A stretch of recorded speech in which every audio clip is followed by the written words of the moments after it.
The Angry Chicken is a production of amove.tv. Check out Amove TV for more podcasts covering Blizzard games. And for more of Jocelyn's gaming podcasts, visit jossplays.com. The Angry Chicken is brought to you by our legendary patrons over at patreon.com/TAC.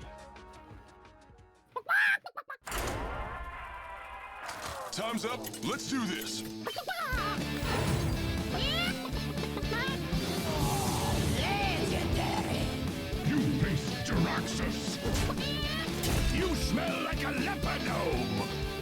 I knew it. So hot. A podcast about Hearthstone and Battlegrounds. This is The Angry Chicken!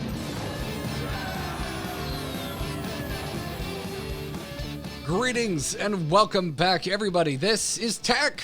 I'm Garrett Weinzierl, here as always with Jocelyn Carney and Ridiculous Hat. How are y'all doing this week? Pretty good. It's been a weird kind of week. So I don't know about you guys, but we had a holiday here in Canada today. So it was a long weekend, which we're still on lockdown, but also it was a holiday. And I don't know, it was a whole lot of weirdness, but it feels like this week was super short, but really long at the same time. I'm like, we're doing a show again, but at the same time feels like we did a show a month ago. I don't even know what is time. It was not a holiday weekend this weekend, but I made it one. Fancy. Took Friday off and took my newly vaccinated ass away to Orlando with Katie, and we watched cars go sideways very fast and inhaled far too much tire smoke. I heard you were up late. I was out. What? I was out in a public space past 11 p.m. What is At this night? madness? At night. Wow. And got to talking to people, I think to you, as a matter of fact, on Twitter, Hat. And you were like, when was the last time you were out late? And I legitimately think the last time that I was out past 11 p.m. was BlizzCon 2019. Oof. I was in that thread. I don't think that I was the one that instigated that question, but I jumped on because it was after 11 o'clock, which is prime time for me. And I rarely see you, so I'm like, whoa, that's Garrett's Twitter account. I'm going to tweet at him. It's prime time for the back of my eyelids. Actually, that's not true. I usually am laying in bed by midnight. I'm usually the hell off social early. media by 11. Yeah. Anything That's happening? the correct way to do it. Oh, man. Yeah, well, it's... I'm in bed by midnight Pacific, but I live in the East Coast, so... That's... Same. I've tried talking some sense into Joss. I want to dad you, Hat. I want to give you some unsolicited advice. And I'm not a huge fan of that phrase. I you want not to like dad dad you. as a I can't verb? imagine why. No, I understand where you're coming from here. There's got to be a better way to say that. Maybe like even just the word parent, or like I want to, talk some sense into you, or I want to understand what's going on, but something about that phrase just doesn't... If I had said I want to parent you, we wouldn't be having this lovely interaction right now. So I frankly, I'm still chalking it up to a win. But at what cost? It did sound weird, but 2 minutes hilarious. of our lives? Yeah. I'm okay with it. That's a cost I'm willing to pay. Yeah. And apparently it's a cost I'm willing to force you to pay. Well, here we are. Here. And yes, you are not going to be able to fix my sleep schedule. Many before you have tried and failed, up to and including myself. It's just not a thing that is movable. Some people just aren't meant to go to bed early. I mean, I still guess get up for work at 9 a.m. It didn't change. I still go to bed at 3. Yeah. It's some people aren't meant for it. I use a different term. I call it sleep disorder. That's what I'm going to call it. Yeah. Yeah. Yeah, that is indeed a thing. I guess so. I haven't gotten diagnosed, but it can't possibly be healthy to do what I do. So. Yeah. I have not been diagnosed, but I'm pretty sure I did legitimately have to stop playing Hearthstone at night at a certain point. I noticed I definitely was able to track and say oh yeah, I sleep the worst when I'm playing Hearthstone on the phone the most, because that meant I was in bed trying to fall asleep, but I was playing Hearthstone. It was just activating my brain too damn much. I would close my eyes and I would see trades and I would see, or if I was playing Hunter, I would see face after face. Okay, good. After face. I also envision, like, you're laying next to Katie, she's asleep, and then you're, God damn it, priest! And then she's like, what's going on? What's wrong? Is it the priest stream again? It's okay. It's okay. They got rid of faceless. It's okay. It's okay. It's fine. They didn't draw the soul mirror. It's okay. It's okay. Oh, but they generated it. Oh, there's the night. There's the secondary night terror. They randomly generated soul mirror. Look at this segue. Look at what you're doing. There it is. We're gonna talk a lot about priest here in a second. But before we get into it, we want to thank those of you supporting us over on our Patreon. Yeah, that's right. We mentioned it every show, but in case you missed it, or we're gonna just mention it again as if it is a major way that we make a living. Patreon.com/TAC is the way that you can support this program if you want to. You don't have to. It's a bad business model, but hey, it is what it is. Check it out. You'll get access to our Discord. You'll get an ad-free version of the show, among some other perks. Again, it's over at patreon.com/TAC. And to our most recent patrons, we want to thank Chaboy, Chad Casaroto, Adam Stalker, and Dylan Tierney. I hope I didn't butcher anyone's last names. And if I did, just remember my name is Garrett Wienerschnitzel. So, thank you for the support, everybody. We really, really appreciate it. And head on over to the Patreon, check it out, see if you like it, or if you just like this show. Chip in whatever works for you. But we are actually going to get straight into talking some strategy this week. And had a little bit of a back and forth today trying to decide what it was that we wanted to spotlight. And, you made a really strong case for talking about priests, but not specifically highlighting a priest deck, but how to beat priest or emotionally handle losing to priest. Yes. This is some therapy for our Discord, I think. Hey, it may also be some therapy for certain hosts on this program. I don't want to out anyone. That's why I'm leaving it ambiguous. Yeah. It could be anyone that plays Paladin and has the priest dream, as alluded to in the intro. Yeah. Yeah. We may never know. But yes, and also this is for our Discord. Discord, you're great. We love your engagement, but also there are just a lot of priesty feelings in there, and I think we can work through a few of them. I think I may legitimately be responsible for some of the outcry of priest hate in our Discord. It's almost like I'm gonna be honest with you. I'm gonna be honest. This is plausible. It's almost like you get the audience that you deserve. Well, and we all deserve a little bit of peace of mind, a little bit of understanding, a little bit of self-care sometimes. We just got to work through and process all the feelings we have. So we were talking about this, and we could talk about Rogue, and Rogue is Rogue, and I can talk about Rogue all day, every day. I just did a feature on it in my last podcast, on my other podcast. Well, one of my other two podcasts, Coin Concede. Yeah, I have to clarify. And so deep dive into Miracle Rogue, but Rogue has been Rogue for a long time the same way, and I love the current iteration of it. But what we've seen as well is kind of a lot of people have feelings about losing to Priest. And there are some people that really enjoy playing it, and I will say that I enjoy playing this iteration of Priest more than most in the past. I'm not much of a control player, but this, you get to be kind of proactive, you get to be kind of mid-rangey. Joce, I know you played a couple of games today. It's not like these games are going to fatigue most of the time. You gain a bunch of life after you kill their stuff, and then they leave. Well, hey, the fight the fight between Batman and Bane didn't go to fatigue either. Eventually, Bane just literally broke Batman's back. Yeah, and then it got better. Well, and shortly after. Shortly after, or after he lived in a pit, a literal pit of despair for an undisclosed amount of time.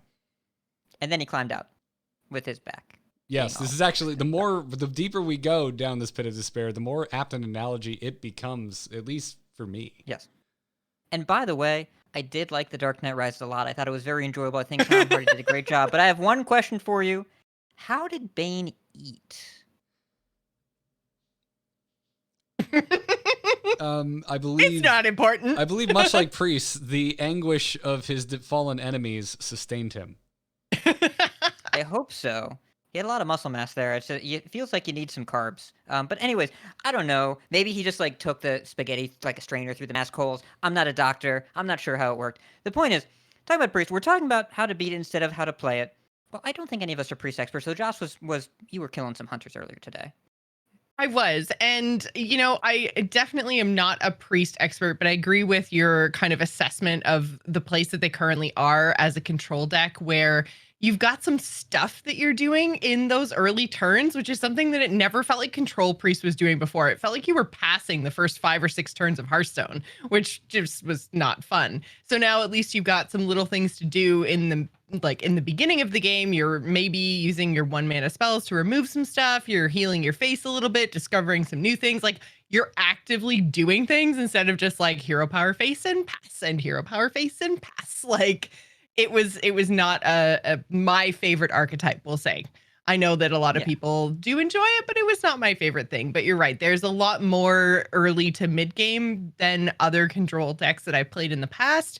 It still isn't super enjoyable for me, I'll say. I played the N'Zoth variant, not the Flesh Giant variant. So maybe that was the difference there, that, like Flesh Giants give you big bomby things to do, where I didn't feel like I was doing big bomby things necessarily. I was still doing, just priest things. Like, I play a spell, your board goes kablooey, and then that's it. And I don't know, that's not as exciting. I'm a minion combat player. I really enjoy when I'm making trades and smacking things with other things. That's where I find my fun. So were you a fan of the previous Res Priest that I spent like a year and a half campaigning against, and then eventually joined the dark side and played the crap out of? Yeah, I really didn't want to say it though, because I thought you might kick me off the show. I joined the dark side at the end, like for 3 straight months. It was basically like my only ladder deck with a couple exceptions. Wait a minute. For an entire expansion plus, I'm on a show with people that played Convincing Infiltrator on purpose. Yeah, we've had this conversation before. I didn't know Jaws 2. It says one. Oh, okay, all right, gotcha. No, I mean it's important. She was the Convincing Infiltrator. I feel bamboozled. Well, you are the rogue player, so at least it's on brand. The feeling that you are. That's true. You are experiencing. So like none of us are priest experts, and there are some folks out there that really, really enjoy the class. And this is something about priest where when people talk about the hashtag for a while was delete priest. That was going around on social media for a while. See that it's hashtag. Even been it's literally in our chat room right now.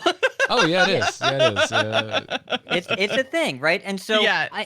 there's something about this class that has really strong emotional reactions with people, but it's also super popular because even when the win rate is poor, which is most of priest history, it always has a disproportionately large amount of players. People love playing priest. For whatever reason, the control strategy really, people are drawn to it. And with warrior, you proactively build up armor, and like you're just at 60 or whatever, and then they knock you down to 30 and you win. Priest has that feeling of getting down in the pit, like Batman after Bane breaks his back, and then you climb out of it with your healing. And that feeling of almost losing and then taking total control of the game and healing all the way back up is intoxicating to some folks. I'm just going to move right past the fact that we started that analogy with Priest being Bane and Batman's broken back being the hunter. But doesn't even matter. Doesn't even matter. I digress. It is worth pointing out that we elucidated and we swapped. It's fine. Actually, oh my God. Yeah. Wow. Nice. There you go.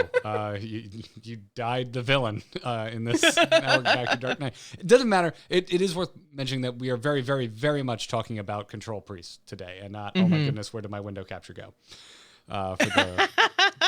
For the video crowd, we will. I will sort that out momentarily. Enjoy this old art. But we're talking about Control while Garrett Priest. works on that. Yeah. There it is. So. Control Priest, we're talking about, there are a few different priest strategies you can play. Now, there's the Rally Miracle Priest. That deck is goofy. That's not what we're talking about. There's the new, with the Zanesh, I'm holding up quotes, buff. People are actually trying Corrupt Priest. Like, it's kind of okay. It's not really what we're talking about here either. We're talking about the control deck that is built on value and attrition. So you've got your Wandmaker, Scorpion, and Raised Dead. You've got your Hysteria and your Soul Mirror for your removal package, along with the Condemn, Holy Smites, and the Shadow or Death here and there. And like the deck that usually you will lose to something off of the Draconic Studies. And they don't start with the big dragon in their deck. They just go get the one they want and they play it. And big on removal, light on threats, big on value. Now there's some variants here. You can do Devouring Plague and Flesh Giants to get some cheap giants and then stick Apotheosis on them and then gain a bunch of life. You can play Sethic Veilweaver and just generate a bunch of spells over and over and over again. You can play a N'Zoth build, which just it wears people down, and then you play cards like Southsea Scoundrel, where you give your opponent a card from their own deck and you get a copy of it just to grind them out further to fatigue and also get back a 5/5 pirate. It's very cheeky. And sometimes they got 9 cards in hand. You're like, oh, you can have one more. And then you burn the card. The next card they draw. It's fun. Kind of. Okay, because I was going to say, so I played, like you said, I played a couple games this afternoon. And Southsea Scoundrel, I felt was like the hardest card to play in the deck, because once I saw the 3 cards, I never knew what to pick, because I would see things that were super powerful, but because you both draw the card, I'm like, I don't want to give him the 6/8 that generates 3/3s when he has because I was playing against a warrior. So there was that, there was Grom, and there was like some stupid little crappy thing. So I picked the stupid little crappy thing because I was like, I don't want to give him these 2 big bomb things. And it's just like, it felt like every single time I used it, I was like, well, I don't want to choose something that will help my opponent too much or that I can't deal with, but that seems like everything. And then if I take the bad choice, then, I'm giving them a card they can't use, but I'm also taking a card I can't use. So do you have any like insight on how to play that card? Because every other card in the whole entire deck, I was like, okay, I get this. I know why it's here. I know what I want to do. And then I get this stupid pirate and I'm like, why? Why are you the way you are? It's a tricky card. It's definitely there for control mirrors. Like for priest mirrors, it's really, really powerful. When your opponent has 9 cards in hand, they draw the 10th one that you give them, then they burn their next draw. You can hit something relevant. You can get really, really cheeky in the priest mirror if you want. This happened to me where someone was playing against me. They gave me a Lucia and got a copy of my Lucia. Then they swapped hands, and then they played the copy back. So they gave me a Lucia and swap. And so it's just they took my Lucia away completely. That was their entire turn. And they got me a card closer to fatigue. So that was pretty cool. But also sometimes you'll be playing against a minion deck and then you're out of removal, so you can't really play this card, because if you give them a threat, then they have a threat. And what if you don't hit any mediocre cards? Right. So sometimes it's not the best choice. And so this particular list that we're featuring here on the screen is definitely more meant for slower environments where you can give them something that you're not as worried about, because you definitely can't just give your opponent a Troublemaker if you don't have an answer to that. Now, if you give it to them and then Troublemaker, I thought it was Ruffian for some reason. Those are the minions it makes. It makes 2/3 right. for Ruffian. Okay, there we go. But if you give them a Troublemaker and you have a Shadow or Death in hand, then now you have one and you're going to kill theirs, and you also can guide their turn. If it's turn 9 and you give them a Troublemaker, they play it, they can't do anything else with their turn. The 3/3s get absorbed by this 5/5. Then you kill their minion and play your own Troublemaker.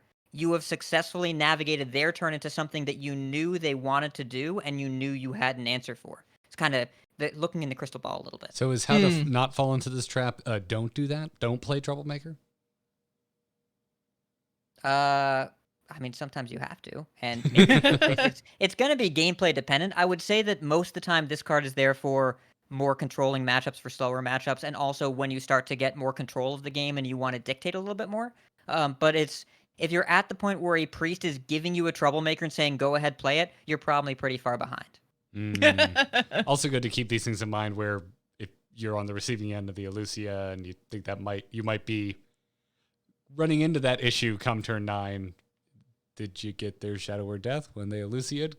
Did you have the chance to use it? Maybe you could screw it up for the priest. Yeah. And Elucia is a very tricky card as well, because I think most of the time she's usually bad.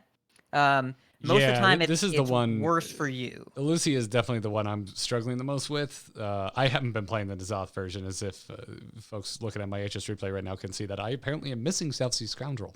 But I have been playing the like the Flesh Giant variant, which is still running a Lucia.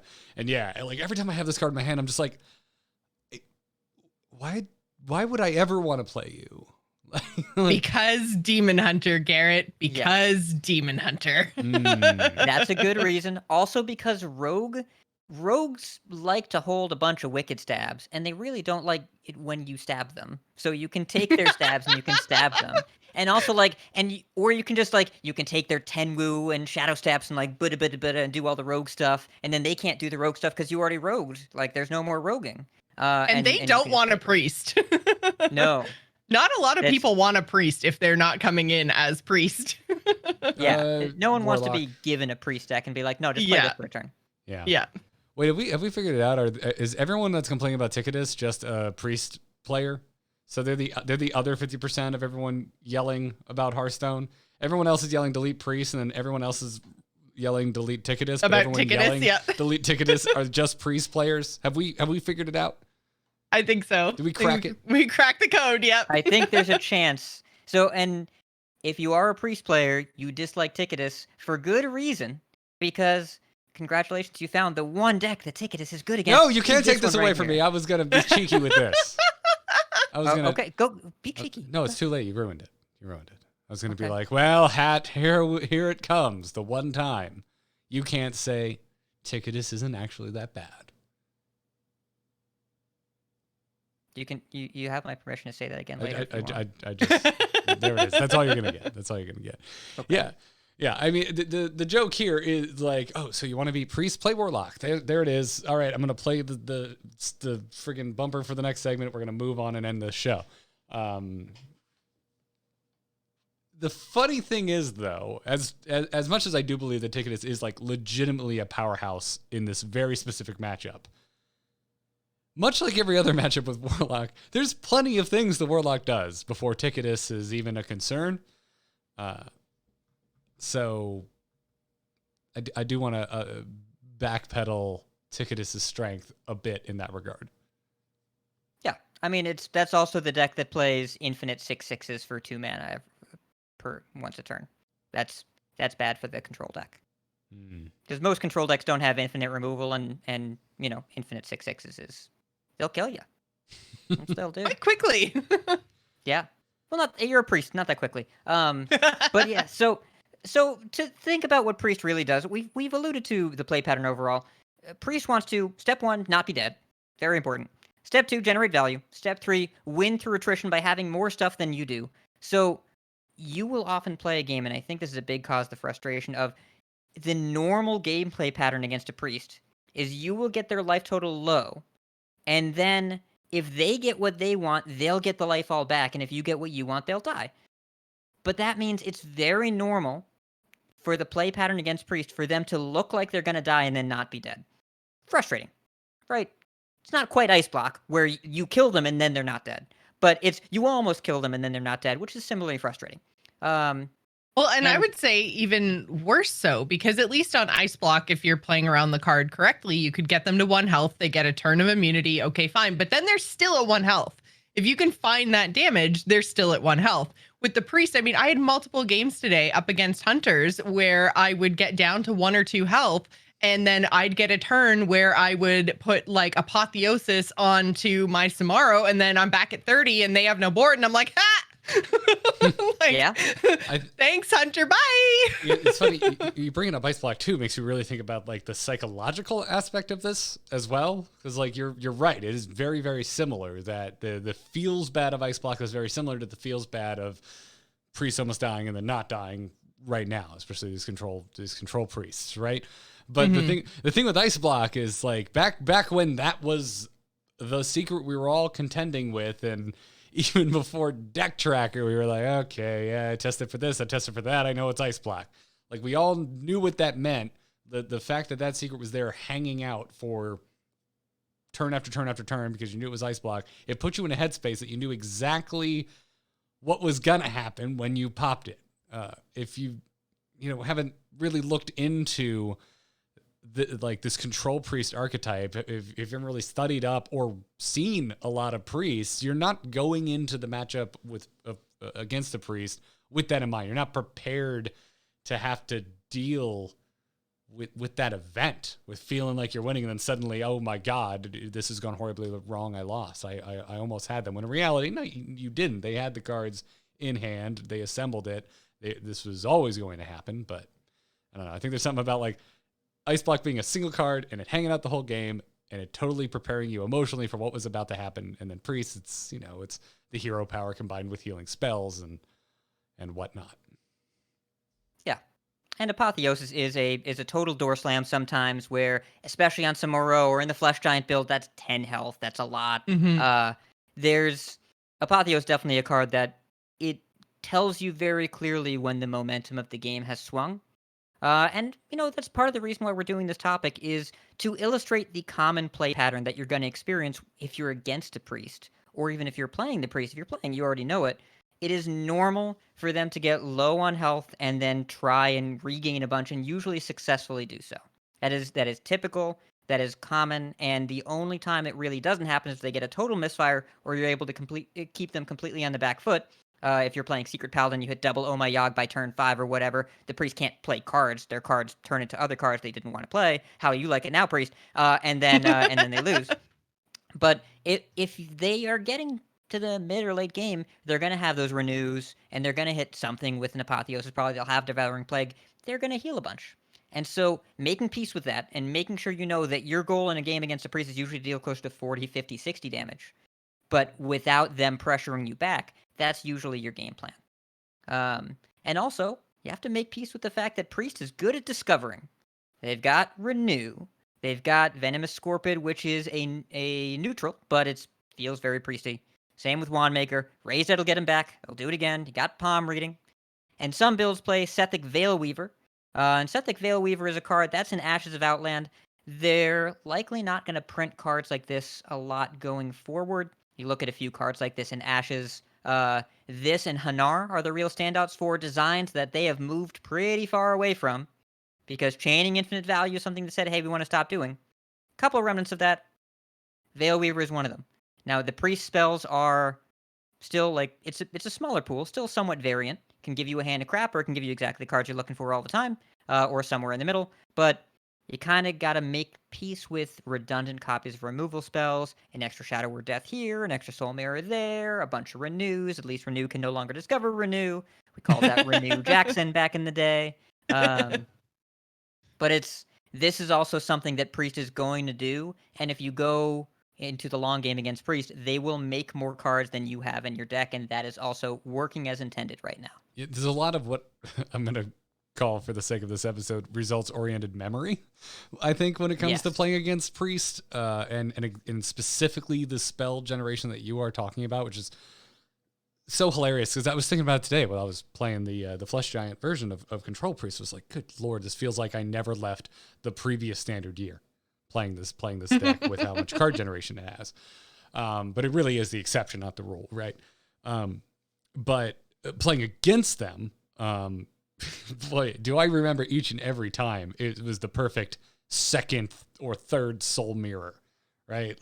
And so I have certainly fallen into the trap of, I think, playing around the perfect card being generated too much. And I think that's to my detriment. So recently, and I'm not seeing a lot of Priest where I am. I wouldn't say they're by any means like a Priest epidemic, but when I do see them, I remember those games. But I definitely recently have just started playing like they don't have it, because I didn't know where else to put my brain. So when I see cards get generated, I've stopped just assuming it's exactly the second or third copy of this removal spell that they need to wreck my day, whether it's Shadow Word Death, whether it's Soul Mirror. And I feel like my win rate against Priest has gotten a lot better as a result. Would you recommend that line of thinking? Yeah, so the best thing that I recommend doing if someone has a matchup that tilts them is try play that deck. Try playing it, because you'll realize when you're playing it, you'll be on turn 5. You like, never have it. I don't have it, and I'm dead right now. I'm dead right now. You're going to see Yeah. all the times that you cast Renew, and you're like, here it comes, my second Soul Mirror. Oh, I don't know. I guess I'll take another Holy Smite. Joy. Yeah. And that's a good one, as opposed to Holy like, Smite is I good. really needed Yeah. a third Shadow Form today. That's what I wanted. There's a lot of stuff in the priest pool that isn't that great. There's a lot of stuff that's decent. Like the pool's fine, but if you play this deck, the win rate below every ranked bracket except top 1000 legend is below 50%. At top 1000 legend, I think it's like 50.15%. Barely wins more than half its games. Most of the time it doesn't. But those games take so much longer, and they're so much more memorable, and the losses can be so much more painful, especially if you're playing a more aggressive deck. So I like the approach you took, Garrett, of make sure they don't have it. Sometimes you can play, if they do have it, make sure it's not that bad for you. The card that I would point to there is Hysteria. So, for example, this is a situation that I have made the mistake so many times that I have learned the correct play only through sheer repetition. If I have a Northwatch Commando, a 3/4, and a Righteous Protector, a 1/1 Divine Shield Taunt, and I have a Hand of Vidal. If I Hand of Vidal, the Righteous Protector, and my opponent casts Hysteria, now both of my minions are dead because my 3/3 Divine Shield hits my 3/4, then Divine Shield gets knocked off, my 3/4 goes to 3/1, then they hit again, and they both die. If I Hand of Vidal my 3/4, I have a 5/6 and a 1/1. I attack for 5, I attack for 1, Hysteria does nothing, they take 5. Now, sometimes they have the Shadow of Death, sometimes they don't, but just being aware of how do I deal with Hysteria? Sometimes it's one big minion and a bunch of really small stuff. Sometimes it's a wide board of a bunch of stuff that's the same size. If you've ever faced a Glowfly Swarm and you have a Hysteria, 4 mana, kill 2/2/2s is not all that great. That's something that you can navigate, something that you can play around sometimes. Other times, you can't. You just gotta kill them. But the emotional trap that people fall into is, my stuff's just gonna die, I'm not even gonna play it. Or I'm not even going to keep it in my opening hand. If you have a Kolkar Pack Runner on the coin against a priest, and you say, well, they have Condemn, so I'm not going to keep it. I'd rather look for something else. Play your Kolkar, because if they do have the Condemn, and you don't keep your Kolkar, they keep the Condemn. It's still in their hand. It doesn't go away just because you didn't play your threat. You have to play the threats. You have to make them have it over and over again until they don't, and then you hit them in the priest face. You're waiting for that one hiccup, right? One little priest hitch. And one important note, in order to get in these situations and get the practice, you can't concede when they have the third removal spell and you want to move to the next game. If you want to get practice and learn how to beat them, you got to stay in the game. Very, very important that you cannot gain experience from matchups you do not play. And if you're used to the idea, the play pattern is the priest is going to heal and get out of danger, and you have to learn how to prevent that from happening, you have to get to the point where they almost have the game under complete control, and then take it away from them. But if you concede, you can't do that. You don't know how to do that. And again, this is where playing priest is a really strong strategic decision to see what they're doing, because not only will you see when spell generation completely and totally whiffs, you're going to be able to take note of all the times that healing did not save you, and like pay attention when you lose in those games. What was the opposing class? What did they play? How did they get there? How many turns of do you feel you missed what you needed to survive? I know too, I had a lot of games today where my opponent would concede and I'm sitting there with a hand of like 6 to 7 cards that do nothing compared to what they were trying to do. And I'm like, if you stayed in the game 2 or 3 more turns, you probably would have had me. Like that was it. I was done. That was all I had. And you know, they decided that they were done, or they were mad, or like I had some people not even concede, but just like your opponent left. And I'm just like, but why? Yeah. I think it's just, again, the emotions get the best of them. But really, if you stay in the game, you know, there might have been a win for you. Because like you said, Hat, not a high win rate deck at all. I think it's because it generates so many cards that like the core of what the priest is doing is fine, but they need all that value and they need to hit the good stuff for the matchup that they're in. And if they don't, they lose. Like there's a lot of losing. They're long games. It's challenging to play as well. Yeah. And one of the lines I learned from back in my Magic days is there are no wrong threats, only wrong answers. If you play a big minion and they don't have the death, what do? But they take the damage, right? If you play a Glowfly Swarm and they have a Hysteria and nothing else, like they kill 2 of them and then take 10. You have to have the right cards at the right time when you're playing a reactive deck. But there's never a wrong time to go Wolpertinger on 1 or whatever. It's you play your threats and then they hit the opponent and then they have to stop them or they die. It's really no different than any other matchup when you're playing when you are the aggressor, right? Mm-hmm. It's just that I think there's something about Priest, and I think 4 or 5 years ago, this was the case for like old school Control Warrior.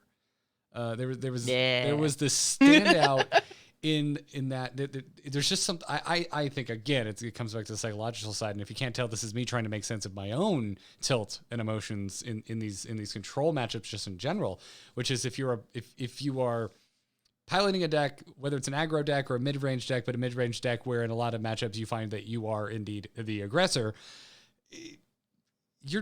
most matchups are going quicker, whether they have the answers or not, right? But there's something about hardcore control decks like Control Priest as it stands and like Control Warrior in the past, and even to a certain extent what Warlock's been doing since Ticketus hit the game, even though it's not just Ticketus, it's all the wonderful control tools they've gotten alongside Ticketus.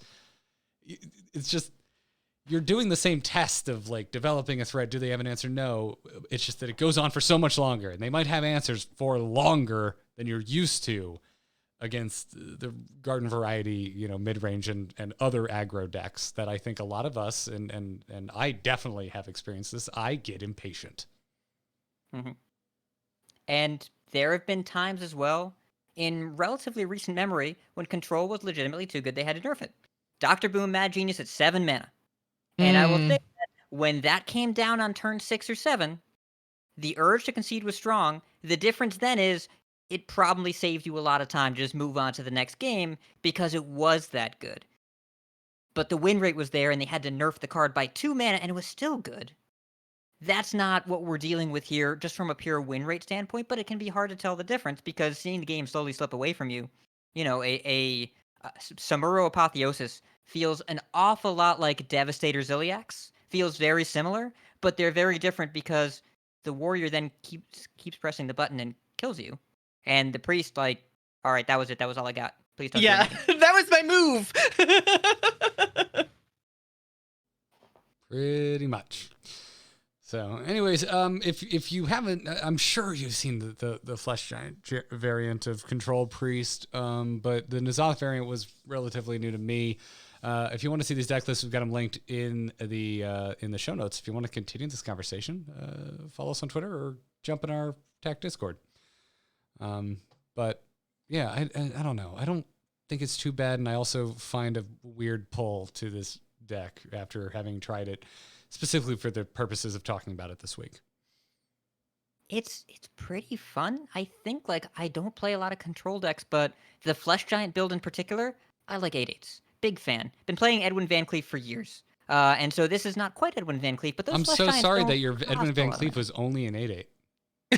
Yeah, well, That okay. sounds so sad. I was playing, by the way, Wild Miracle Rogue, and yesterday I had a turn 2 14/14. That was fantastic. Wow. Yeah, it was juicy. I won that game. They conceded. But so your Flesh You Giants. don't say. I did say it. I posted to Twitter. Your Flesh Giants in this deck, they really don't cost very much towards the middle and end of the game, especially if you get a Devouring Plague pretty fast because each ping reduces it by 1. So you end up getting to play this proactive game plan where you play the Giant, you play Apo on it like turn 6 or 7, and that ends the game a lot of the time. Now you can play a more grindy style, and Joce, you were playing the grindiest of them all, I think, where you're playing a card that you want to give your opponent their cards faster so they get to fatigue sooner. That's about as grindy as it gets. Yeah. I but probably this should have playstyle- tried the Giants one. It's not too late. I just wanted to play N'Zoth because I don't know. I want the new old gods to Josh, be can I- fun and good. Can I tell you about the Paladin deck I am now playing? We talked about it last week, but let me talk to you about it again. I'll just send it to you after the show, okay? Just play that. Play it. It's my new favorite deck. Okay. Send it to her once we go N'Zoth line. Once we what? Well, and Go N'Zoth line. The Zoth line. God. I It's was an N'Zoth going paladin. to say, Go back have in your puzzle we- box and think about what you've done.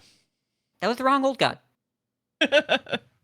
I was gonna say, speaking of Paladin, have we talked about all the things that if you really hate Priest, what you should be playing to beat them? Warlock. Did we tick all those boxes? Did we ticketus all those boxes? Oh. It can be. Yes. So the Control Warlock that had like 80% plus win rate there. It's not just ticketus. It's Jaraxxus. Cascading Disaster keeps you from ever being able to stick anything, and you get to play 4 of them for 3 minions each over the course of the game because of Yasharaj, and you get to keep ticketing and making 6/6, like everything that you can possibly do beats it. It is really Control Warlock's main good matchup. Any kind of deck that generates damage from hand, Spell Mage, and Poison Rogue are good answers. You can play Demon Hunter decks. Be careful about the OTK one because Lucio will pee in your Cheerios. You can play. So the Secret Paladin's actually pretty good here. It's not like super favored, but Oh My Yogg is devastating to play around if you get a couple of them quickly. And Galloping Savior, usually your pony triggers at some point when they have to like coin out a second removal spell or something like that. So if you can play proactive threats along with the disruption offered by Savior and Oh My Yogg, then you can usually keep the Priest off balance long enough for Alexstrasza to finish the game. Those are all some options. I had a Priest trigger my pony after they Eluciated and first day of school. It was funny. That's yeah, I probably would have checked for the secret first. Yeah, I think they still ended up, net more stats on board than me, but it made me giggle and lives in my memory. So yeah, there's a lot of different ways to line up in the Priest, both in terms of which deck you play and, more importantly, how you play it and how you approach the games. Just give it a try. They're more beatable than you might think, and also I strongly recommend just trying it out if you have access to the cards if you haven't tried it yet. It can be fun, and if nothing else, you can learn how to beat it by playing it. I also heard tale that Guardian Druid, I guess they're like running Primordial Protector now too, does pretty darn well against Priest. Not that I'm seeing a ton of that archetype being played, but from what I could find, I like that one. The statistics I can find that are publicly available to us seem to corroborate that. How many removal spells? Like at a certain point, if they play like 3 or 4 boards of clowns, there's one Soul Mirror. Even if you discover a second one, how much removal can you have in a given deck? Druid is nothing but giant boom threats over and over and over again, and then like 2 boards of clowns, then Yasharaj or 2 more boards of clowns. At a certain point, they're going to run out of stuff, and you're going to kill them from 30. Just going to happen. Yeah. Well, rad. I'm sure this will not be the last time we talk about Priest, but we do have other things in the world of Hearthstone and Blizzard to talk about. But before we get to that, let's thank this week's sponsors. Do you want your bank account to work with you instead of against you? Chime is an award-winning app and debit card with no hidden fees or monthly premiums. Chime has a fee-free overdraft on up to $200 in debit purchases with SpotMe. It's like overdraft protection, but better. Do you like getting paid early? I struggle to think of a reason why you wouldn't. You can get your paycheck, stimulus check, even your tax return up to 2 days earlier with direct deposit. There are also no hidden fees or monthly minimums. I really don't like looking for hidden fees, so I'm glad to hear that there aren't any here. Also, there's a ton of fee-free ATMs. Hey, factual Garrett, how many ATMs are there when I say there are a ton? Thanks for asking, other Garrett. 38,000 to be exact, with MoneyPass and Visa Plus Alliance. Thanks, factual Garrett. Also, if you're a security hound like me, and I take security very seriously, sometimes I add symbols to my password. You can turn on alerts that will let you know when your card is used and instantly block your card if something seems, what are the cool kids saying nowadays? Oh, right, sus. Anyways, go check them out. Join the millions on Chime. Sign up takes 2 minutes and doesn't affect your credit score. You can apply now at chime.com/TAC. That's chime.com/TAC. And now I apologize to anyone listening at double speed, but Chime is a financial technology company. Banking services provided by the Bancorp Bank or Stride Bank N.A. Members FDIC. Eligibility requirements and overdraft limits apply. Overdraft only applies to debit card purchases. Limits start at $20 and may be increased to $200 by Chime. Early direct deposit depends on the payer. Out-of-network cash withdrawal fees apply. Third-party and cash deposit fees may apply. Go to chime.com/TAC for details. Today's episode is also sponsored by ExpressVPN, which you should check out over at expressvpn.com/TAC. We all know how a VPN protects your privacy and security online, right? I always turn on ExpressVPN when using public Wi-Fi, and I actually got to travel this past weekend, which means I basically had my ExpressVPN running the entire time. But I didn't know this until recently. You can use a VPN to unlock movies and shows that are only available in other countries on your favorite streaming services. So this past weekend, instead of being beholden to terrible hotel TV, I used my ExpressVPN to catch up on Doctor Who on UK Netflix. Doctor Who is not on Netflix here in the US, but it was super easy to do this. I just fired up ExpressVPN, just the app on my phone. I changed my location to the UK, I refreshed Netflix, and I was watching Jodie Whittaker take the fight to some weird alien covered in human teeth. Listen, Katie and I took a break on Doctor Who after Capaldi left, so I apologize if the tooth alien is a well-known villain, but I'm really digging the more recent Doctor Who. And it doesn't stop there. If you love anime, you can use ExpressVPN to access Japanese Netflix and be spirited away. Want to watch what's on Hulu in other countries? BBC iPlayer? YouTube? You name it. Swap your country on your ExpressVPN app and get to watching tons of shows you previously didn't have access to. Now, as always, if you visit the Angry Chickens link right now, expressvpn.com/TAC, you're going to get an extra 3 months of ExpressVPN for free. So go check it out. Support the show, watch what you want, and protect yourself at expressvpn.com/TAC. We thank them for their support. We thank you for going to expressvpn.com/TAC. Good news, everyone! It's a little bit of a quiet Hearthstone week, which is to say that there's not, I don't know, an avalanche of freaking news that actually makes us struggle to try to do an episode under 2 hours. I'm okay with this. If you weren't clear, listeners at home, I am very okay with this. However, Joce, Hat, have you been asked like your take on a certain IGN article this week? Has anyone only maybe like 300 times? Yeah, maybe on social media, maybe on Discord, maybe like your mom texted you because she wanted to know what you thought of a certain IGN article. This is really specific. My mom has not texted me about any video game articles. That I'm guessing that that one of us has a different experience. Garrett's mom texts him all the time. Definitely about video my mom games. is a total Blizzard drama hound. Are you unaware of this? It actually I runs am in the actually family. legitimately unaware of this. This is the thing.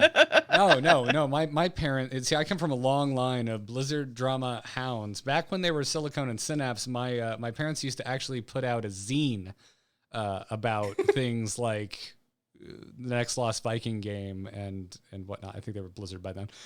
This bit is over. Anyway, You said it's 1996 in here? Like, what happened? Took the word zine, and I had this weird, like, the hair in the back of my neck stood up. Right?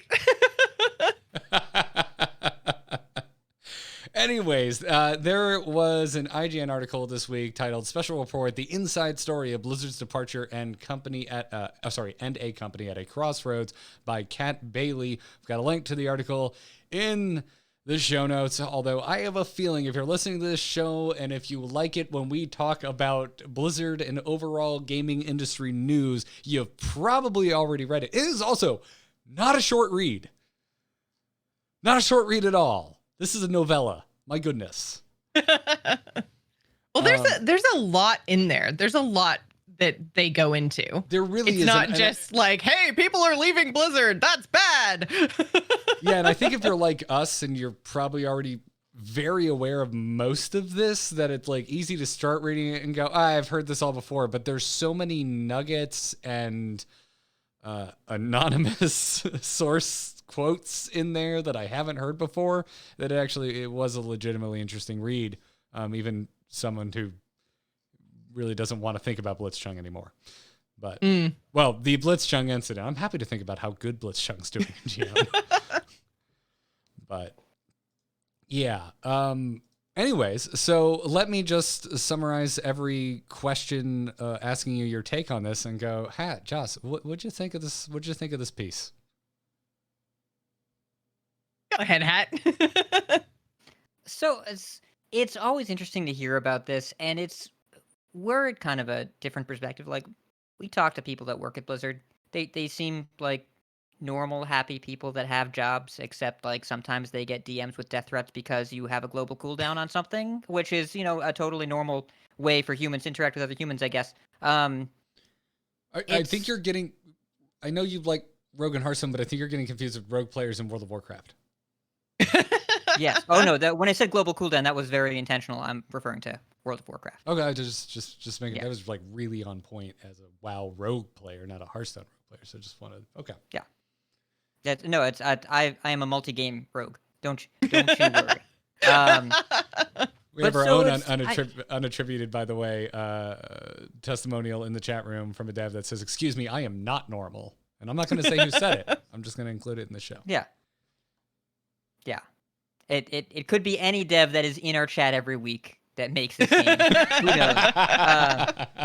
But I think the larger point, normal aside, is that they're just like you and I, kind of sometimes. Yeah. But also, when we talk to people that they make the games, they're not dealing with the executive level. It sounds like they have a normal job at a company, and I think that a lot of this was Blizzard. When you remember, back when games companies were either like giant oblivious behemoths or cool studios that made something awesome, Blizzard was one of those studios that consistently made really good products, seemingly out of nowhere, and it had this kind of mythical, magical quality of being more than a company. And now we look at it in 2021, and it looks like a large corporation doing things that a large corporation does. And I don't think it's a particularly bad company or particularly good company. It is just a company that makes video games, and there are a lot of those. And where this falls apart for a lot of longtime fans is that the illusion is definitely shattered a bit. The magic is taken out of it. But I didn't come from a WoW background. I came from a card playing background from Magic the Gathering. Hearthstone was my first real Blizzard game, and I've played my fair share of WoW. Not a ton, but like the Legion expansion and a little bit of BFA before I was like, I don't want to do more Island expeditions. I'm done. And which I feel like I'm not necessarily in there. Imagine not playing something because you're not enjoying it. Crazy. Okay, if you want to do a podcast about just that topic on the bonus feed, I'll do it like later tonight. I will do I will call out of work tomorrow just to do that show. But anyways, Blizzard is a company that had a really good period about 5 years ago when they did Overwatch and all the Hearthstone stuff and whatever, and like they went up the mountain, and then sometimes you got to come back down, and now like other companies are paying more, and really talented people want promotions and money and to make new things. That'll happen. I don't really know if there's this much subtext to look into it. I'm not trying to defend Blizzard's practice or whatever. Like, it's just a company. I care about the people that work there. I do not care about a company, and no company cares about us. Like, that's not what companies do. But the people that we know that work there are great, and they seem happy enough, and the ones that don't, they go do something else. Yeah, I think it is very, very important through this entire conversation to remember that we are separating like the corporation, the company of Blizzard from the devs and the people that work there, because we do know quite a lot of them and they are fantastic people. And I think it's okay to talk about the good work that they do and how great they are as people and separate that from some of the not so great things that the larger company and corporation does. I think that's it's a good kind of separation to have.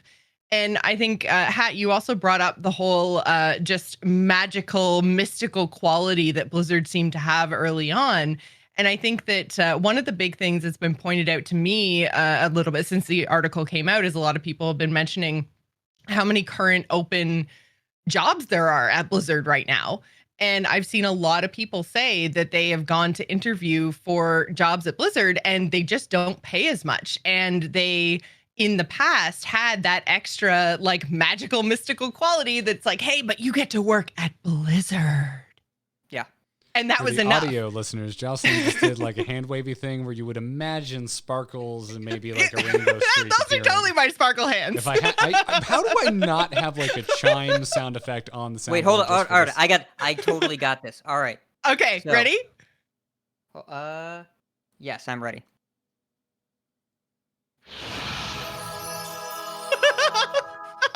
That actually was very good.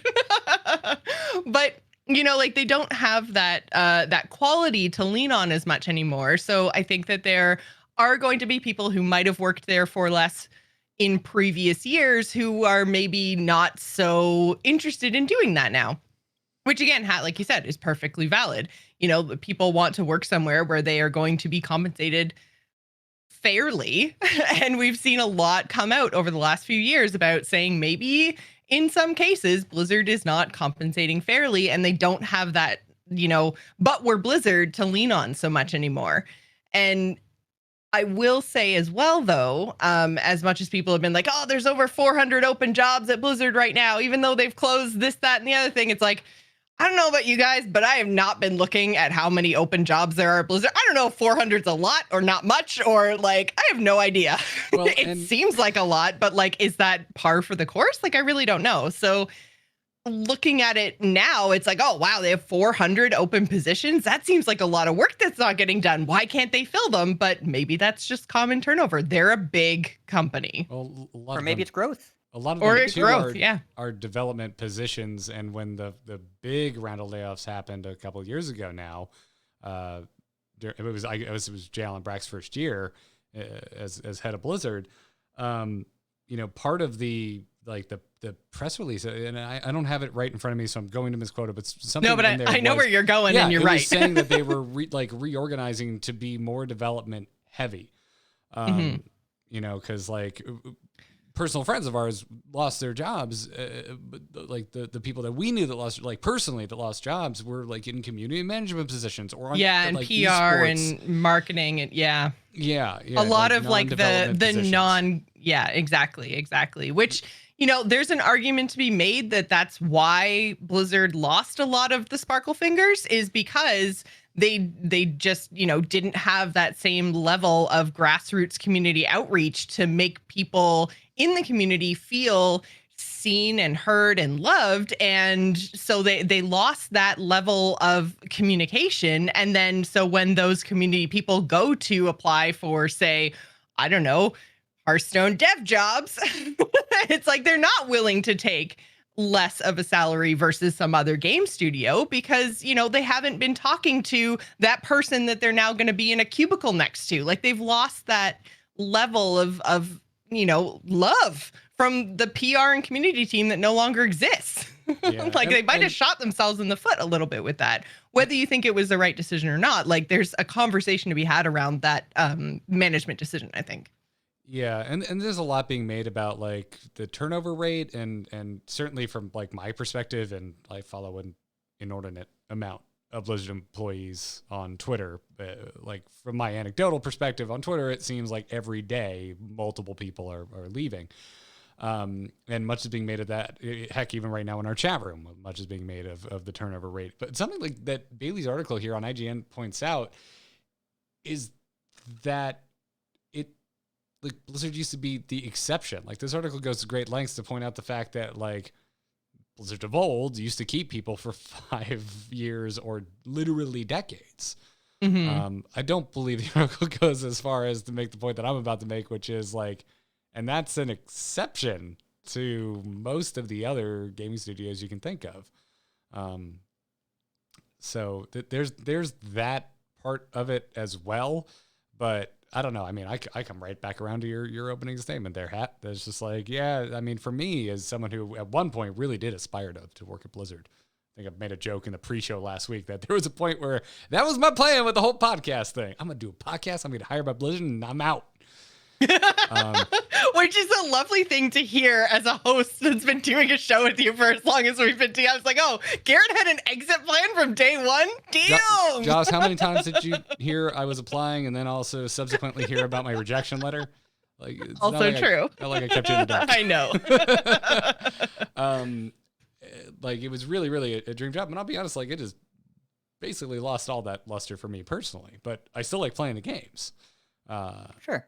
And we can also, like, something that gets brought up a lot is the Activision Blizzard with the dollar signs instead of the S's. Like, people love to spam that. And there is some merit to the idea that a merger with a different company changed the landscape a bit. It probably did. And, like, we didn't don't work inside the company. We don't know. But when you merge with another company and that company CEO is now overseeing everything, they're going to make decisions sometimes that are different than what would have happened before. And Mike Morhaime left. Bobby Kotick runs the share calls. Like Jay Allen Brack is the president of Blizzard, but he reports to Bobby Kotick. And it's that has to have had some impact somewhere. The article alluded to a couple of them around a game, Garrett, that you have played on occasion.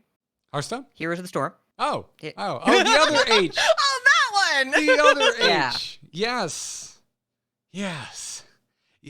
Yeah. So, like, the overall, this article is kind of like a timeline, but it's very post-WoW. Like, it's a very post-WoW timeline of Blizzard. And so it kind of talks about that ebb after WoW's ascension and refers to the Hearthstone Overwatch years as a quote-unquote little renaissance, which I think is an apt analogy. But then it talks about, like, it lumps Diablo 3 and Heroes of the Storm into middling to problematic releases, and that just hurts my heart a little bit. Oh. So I can't speak to the Heroes of the Storm release. The Diablo 3 auction house is still talked about 10 years later. It was bad. It was a big mistake. Yeah. Yes. Yeah. I again, like, my brain, like, me. This is me, Garrett. Okay, this is not like facts or history. It's not factual, Garrett. This is not factual, Garrett. No. This is feeling Garrett. This is emo Garrett. Emo. Katie, give me my eyeliner. Like, Diablo 3 lives in such a positive place in my brain because Reaper of Souls was so good. And then, but the problem is like, I think my brain goes, auction house bad, Reaper of Souls good. That Jason Schreier article basically confirming that there were supposed to be more expansions, but they pulled it because of the middling success of Diablo 3. Bad. So I still end up on a bad note in Diablo 3, but I'm just mad at pencil pushers, I guess, at Blizzard more than I am at anything else. Because, for me, Diablo 3 more than redeemed itself. And if it was ambiguous where I stand on Heroes of the Storm, well, I still have a podcast about it. Yes. Into the next. You are more invested in it than Blizzard is, unfortunately. Mhm. But that's the thing, is that a lot of this as well, you said post-WoW, that was what, 2004? Because before 2004 was the Wild West in the world of games. Like, it was all over the place. And now what we're looking at is a company going along with the tides of time and following the trends and having the same financial ups and downs as every other company. And it's not really all that surprising. It's the culture seems to be well aligned with other software giants, with your EAs and your Ubisofts and whatever. And I like Hearthstone a lot, obviously. We all do. And there are other Blizzard games that are great, but it's when you have a company that has a convention with other people that just play that company's games, and you have that kind of magic and togetherness, and the people are awesome. Still really great time to go to BlizzCon. I can't wait for the next one. But now it feels like I'm going just for the people as opposed to engage with a company that is made up of people maybe just like me, because a lot of people, they don't want the social credit anymore, Josh. Like you said, they want money, because you can't pay your rent with social credit. You can't go to your landlord and be like, well, I work for Blizzard, and they'll be like, oh crap, I'll give you a 33% discount if you can get me a Spectral Tiger. You can't do that. That's not how that works. Wait, but can they get me the chicken mount from the card game that I still really, really want? I don't work there. I don't know. Yeah. And don't worry, Hat. Garrett just asks everyone. That's like how he opens new conversations with anyone even remotely close to Blizzard. Can I have the chicken mount? I know you can do it. The person bagging my groceries the other day had like a Frostborn tattoo. I was like, yo, you got the chicken hookup? And they were like, you mean in the poultry section? I'm like, no, the one I can ride. And they just stared at me blankly. And it was very awkward. But yeah. I mean, getting back to this, like, I don't know. Like, clearly, I feel there's been a notable culture shift. I think the majority of the Blizzard community feels that way. But at the same time, when we're talking about like the history of Blizzard, like there's been an ebb and a flow to releases, and I think we're in an ebb right now. And to me, that doesn't seem that different. Although as I'm thinking about it, I almost said, it took forever between StarCraft 1 to StarCraft 2. And it took forever from Diablo 2 to Diablo 3. The big difference was they had World of Warcraft, the biggest game in the world, to smooth over that weight. And even when those released, they were still not, like, World of Warcraft just set a whole new expectation out of the company. So And good WoW expansions are still incredible. What was the last one that had a really huge impact? Because I remember Shadowlands had a big launch impact. I don't know how it is now. I haven't played it, but They haven't Legion... patched it yet. So oh, that's again, it's there's a lot of extenuating circumstances. Yes, to that, yeah, though, but absolutely. But still, it has petered off. the player base is restless. Yes, but I can imagine. But Legion was when I really got into the game, and it seemed like a huge boom for WoW in recent memory of just so many people coming back to it or trying it for the first time. And it still is pretty magical when it works. And the feeling of togetherness that WoW can build is unlike really anything else I've seen in gaming. But it depends on the content, and the people that are making it have to really be in tune with what people want. And the vibe that I've gotten is that there have been some misalignments on that, especially over the BFA cycle, that caused some negativity in the player base that hasn't really been healed yet. And I'll just Final Fantasy and ESO players, I hear you typing. Yes, we know your MMOs are rad and also ESO create eventful feelings. That's where I'm going after WoW, you guys. WoW's dead game. I'm going to ESO. Wow, you should write for Kotaku. Right? Ooh. I got it down. I still read a ton of Kotaku. I love you, Kotaku. I love you, Kotaku. Yeah. Anyways, back to the ebb and flow of it all. Like, we're clearly in an ebb right now. WoW isn't what it used to be, so there's not that smoothing over that ebb. There was an Hearthstone, to kind of bring it back to Hearthstone seems to be the only thing that has a steady, reliable, awesome, almost too much content release schedule. Like, every time we turn around, it's like, okay, set now, mini set now, BG patch, and this and that and the other thing, and you're just like, okay, whoa, nerfs, buffs, left, right, and center, great. But like, we are kind of the only community, I would say, in the Blizzard sphere right now that just has so much content they don't know what to do with it. Yeah, like, everybody else and is in that ebb that you were talking about. Yeah, I don't know. Overwatch 2 had a playtesting stream recently. That went well, right? Every podcast I go on, I feel like I'm just being baited into dumping on Overwatch, and I just don't want to do it anymore. Hat was just like, silver platter, Garrett, go. I literally, I told Kyle no at within the first minute of Into the Nexus last week. I was like, no, what was it? It was at the beginning of the show. He's like, hey, Overwatch just announced that they're going down to 5 players in Overwatch 2. And I was just like, no, we just got a patch in Heroes of the Storm. I'm not going to get baited into dumping on Overwatch. Leave me alone. Yeah, it's strange. I mean, bringing it back to the article that we're here to we're here talking about, like, it brings that up. It brings up that the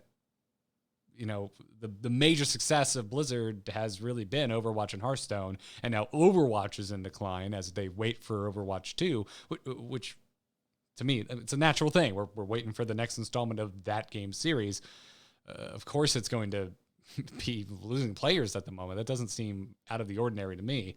But it does point that out that, Overwatch and Hearthstone were kind of bearing the brunt of no new releases from Blizzard Entertainment. So, and now Overwatch isn't. So it's really, at the moment, to me, and this article kind of frames it this way, and I kind of agree with it. It's really just Hearthstone until we, WoW Classic was a successful launch by pretty much every metric that Blizzard shared with us, and certainly seen by public metrics like Twitch viewer counts. I would imagine Burning Crusade Classic is going to be a pretty damn successful as well. But we're still waiting. We're waiting for even Diablo 2 Resurrected and Diablo Immortal, which, funny enough, was really controversial, but everyone I've heard I've talked to that's played in the alpha has had nothing but good things to say about it. And I even enjoyed the alpha build I played that fateful year when they announced it. And I don't really like phone games. The good thing and the bad thing was that was the best new game at BlizzCon that year. Like, it was awesome, and I spent most of my time there. But that was also the best thing that they had that year. It was an off year. The next year was amazing. But yeah, Diablo Immortal might be one of the most positive things the company has going for it spin-wise right now, which is, a fun little table turning. Yeah. Which to me, I laugh and I immediately, hey, everyone get on my lawn because I'm gonna old man on my front porch you right now. Everyone listener, kick your ball. We call this you're gonna dad. You're them. gonna dad them. No. This is grumpy neighbor them. I'm gonna grumpy old neighbor all of you. Come on the lawn so I can yell at you. Okay, cool. Were you mad about Blizzard announcing a brand new mobile game at BlizzCon that happened to be Diablo Immortal? Well, let me tell you about the first BlizzCon I ever went to. The BlizzCon called BlizzCon 2010, where Chris Metzen gave a PowerPoint presentation called Geek Is, and then we rewatched the Cataclysm cinematic that had already been shown. And the sound mix was really bad, and all of the bass was blown out. That was BlizzCon 2010. So, yeah, I didn't. I get it, but I also am like, I don't know. I went to BlizzCon 2010. I had a great time. And they had nothing to show. But wait, I'm looking at the wiki. They revealed the 5th Diablo 3 class, the Demon Hunter. That then you know it was terrible. YouTube video. I guess YouTube existed back then. Yes. Back in the day. Yes. Just because I was still watching, just because I had just started watching StarCraft 2 esports on Gome TV's player at sub 720p didn't mean that YouTube wasn't a thing back then. It was very much a thing. Yeah. GSL was weird back then, y'all. It was weird back then. But anyway, if nothing else, the interesting thing about this article is like, I think 4 times it mentions Hearthstone. It mentions it as like this genre defining and like market creating title, which I think is easy to forget. It also came totally out of the blue, right? Like when Blizzard said they were working on a card game, everyone was like, "You're what now?"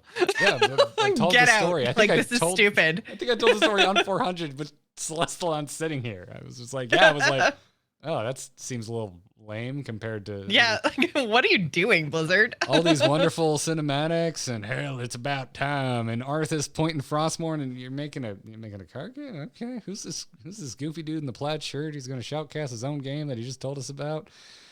That man was Ben Brode. Oh, yeah, that man was a legend. Here we are. Yeah, here we are. And also, we should note that like the second genre of auto battlers was invented like 3 years ago, and then Blizzard by accident made one and won the genre again in the same game. Like it's listen. that story. I do not want TFT. Yeah, I was going to say there's definitely an argument to be had there. But there's an argument to be had there. There's an absolute argument to be had there. I respect Magic and think it's doing a lot of things better than Hearthstone, but I still think Hearthstone beats it in the digital space. Yeah, just in terms of player count and simplicity and accessibility, I have to imagine BG's is the auto battler to beat, because TFT has a lot of depth, and the TFT players will be very excited to talk about it but it's so hard to get into if you haven't played League of Legends before, and even if you have, and BG's is so accessible and, like we talked about, embarrassingly inexpensive. So much so that again, I feel like the amount of money Battlegrounds failed to make or didn't think to make in a certain way. Because it was made by a former QA tester, made Tavern Brawl designer that's like, let me just make this thing real quick. Yeah. And then Battlegrounds. The story is unbelievable. It was so good, but it did seem to be a knock-on effect with the cost to play duels. But it's an interesting thought. Anyway, it's an interesting IGN article. Some particularly interesting statements by people like Tim Morton, who just founded Frost Giant. And that one was that one in particular I found interesting because the article confirms that Tim Horton basically had Blizzard's blessing to like go and announce this like the same week that he left Blizzard, which is very different, I think, from the kind of public assumptions and image of Blizzard in recent years. So, it does seem kind of interesting that and I mean, maybe it was because he was forthright with Blizzard. Like, I have no idea. Obviously, we don't have the inside scoop here, but it seems like we've had a lot of big name people leaving for various, whether it's to make their own studios or for other opportunities with other companies or whatever. I feel like this is the only one where they're like, yeah, we knew it was totally cool. We want to play what he's making. Go do it. Yes, let's think about StarCraft on our end, but you go do you, Tim. Like, good job. Thanks a lot for your time. Have fun. Like, I feel like we didn't get really any statements about anybody else doing all this or like doing similar things. Like, how long did they wait to announce Second Dinner? Oh, I don't remember what the turnaround was like. It was some time. Yeah. It was not immediate. I'm trying to think about Mike Borheim's company. Dreamhaven? Secret Door. Dreamhaven. Oh yeah, that was quite a while. That was a long time, yeah. That was, yeah. And I guess if you're spinning up a new publishing house that's going to be different than like a small studio that's making one game, it's because they just announced a few more partnerships. They're taking on more games that they're publishing, more studios. But yeah, Frost Giant was pretty quick turnaround. And it seems like a lot of... The thing that really jumps out is that a lot of game director level people are leaving. And, it's Overwatch without Papa Kaplan. Papa Jeff. It's going to be different. I'm reminded... I asked Dean about this during an AMA last month. About how multiple... high-level Blizzard people were leaving, and it was worrisome, and I got his response right here. I'll just take a look. And so he said, we've been growing significantly over the last few years, so even a natural rate of turnover is going to come across as more people leaving than normal.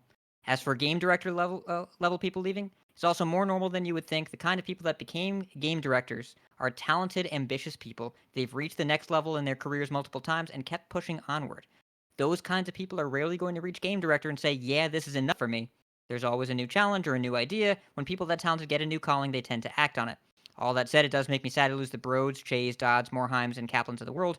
Whenever you lose people that immensely talented, it pains everyone around. But again, people that talented are always on loan until they find a new challenge. Good answer. That's a good way to think about on loan. But I also think that all of those loans expiring in the same period makes you wonder if this is the Big Short, if the bubble's going to pop. I don't think there's a clear, easy answer. And it's going to depend entirely on what your perspective on Blizzard was before as to how you look at this whole situation. I also think that like your mileage varies per game. As someone who enjoys most of Blizzard's portfolio of titles, it's very different from one game to the next. Someone who's definitely, I am on break from World of Warcraft right now. That is not getting my hours. It feels felt with WoW, and yet there's been like no huge change up in WoW. Like Hearthstone seems like it can barely keep up with itself after major team upheaval. I'm enjoying Hearthstone the most I have since it launched, like right now. In multiple modes, which is something I used to hammer Hearthstone with. I used to think their lack of modes was inexcusable. You're enjoying Priest for multiple sequential expansions. Listen, I've just started scratching the Priest surface again, so let's not jump the holy gun. Let's not jump the holy hand grenade just yet. Yeah. He winked at me. No, I hear it. Yeah. He winked at me. I feel uneasy. It's okay. We won't judge you. Yes, Hat, I will get a beer with you, if that's what you were asking. Okay. Was that not predetermined and accepted? Okay, cool. By the way, it looks like it was about 3 months from the news that Broad was leaving and Second Dinner being announced. Roughly. A lot longer for Mike Morheim's departure and the announcement of Dreamhaven, but Anyway, I think that's on the Hearthstone side of things, I think it's a good place to kind of end this chat, which is I think Hearthstone is a good example of you can have some serious upheaval on the team and quality can stay the same or improve. I think there's an argument to be made.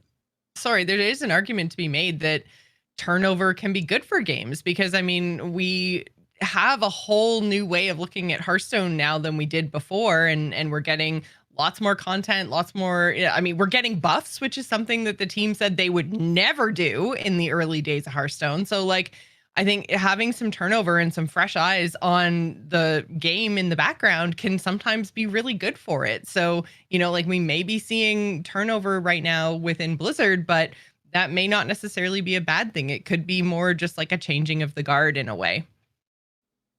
Yeah. I certainly feel that way about other things I really like. I tend to think about, fictions and movies and TV shows more.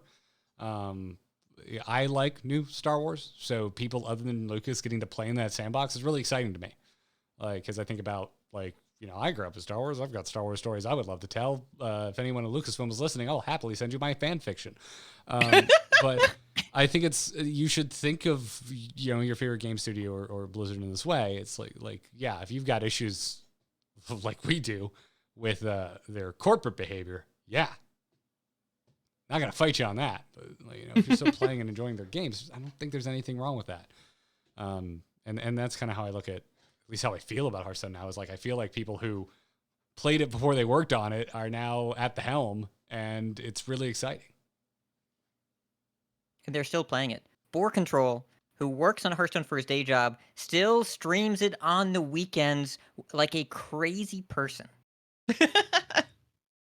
Which That's I really also something. love. I love that he's allowed to do that. I really like when devs stream themselves playing their own game.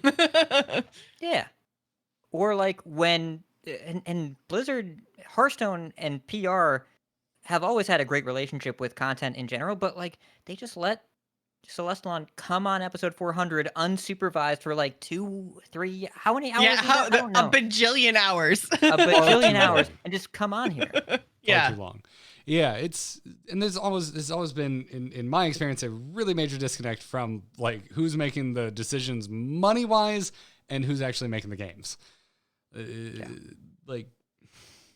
I would love to interview anyone in the business office of Blizzard, and I know they'll never let me. No, never, ever. But well, and those folks are usually pretty good at spin and pretty good at justifying decisions. That's how they get to be in the business side. Is they're good at wearing a blazer and answering questions in a way that's technically accurate but doesn't make you mad.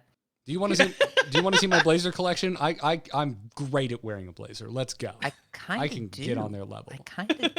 Is that going to be our bonus episode of Garrett models the blazer and Joce and I just make noises? Oh, we can rate blazers. We can have little cards that we hold up. I'm here for this. Which will be the name of this podcast, by the way. I love lapels. Subscribe now. Nowhere podcasts can be found. For all of your lapel news. Blazing a trail in clothing podcasts. Yeah. No one cares, but I realize I mostly just wear t-shirts and Hawaiian shirts. But dude, I love formal wear. Love it. Josh, don't post that picture from your wedding of me picking food out of my teeth with my tongue, please. Please. Anyways. So I think we have time for one email. Yeah. That's gonna wrap it up for that bit. Go read the article in full. If you're like us and you're kind of into this, there's some very, very interesting quotes here, attributed and unattributed. So go check that out. And now we're gonna check out your emails. Hello. Hello, it's me. Hello. Just quickly, do you get my message? Yep. Oh. Hello, brother. TACpodcast@gmail.com is where you can send your emails, or if you're a patron, skip the inbox entirely and just write us in the patron Discord or send us a message. Or I'm working on my Patreon pigeons, my carrier pigeons. They get lost right now. I blame the Hawks. Wow, that was Anyway. dark. I live in Florida. There is very much a food chain here, and it is extremely apparent. Tyler writes in and says, what are your thoughts on removing Amalgadon or reworking him to be less late-game defining? We're talking battlegrounds here. It seems like it's a card you slot into a lot of competitive builds or used before Quillbores were a thing, but it kind of makes them feel samey after a while. Amalgadon had a good run, but maybe it's time to let builds have more diversity in late-game comps and not make them as reliant on another Divine Shield poisonous taunt guy. Strength can always be compensated in tribe-specific ways, and maybe there's room for vanilla amalgam around tier 4 to 5.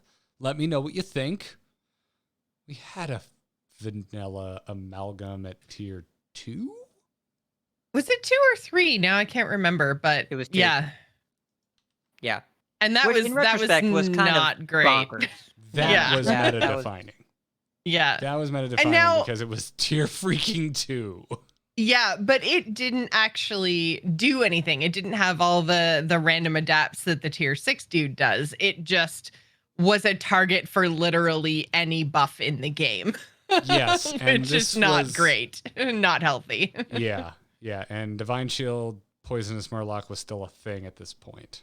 Yeah. So it was problematic. I don't share your concern, I guess, Tyler. I guess maybe it's not that I don't share it. We'll talk through it. That's the point of this podcast. Lord knows I've been swayed live on air before, but it's not something I have actively thought about because I don't know. And Quillbore is still very much at the forefront of my mind right now, and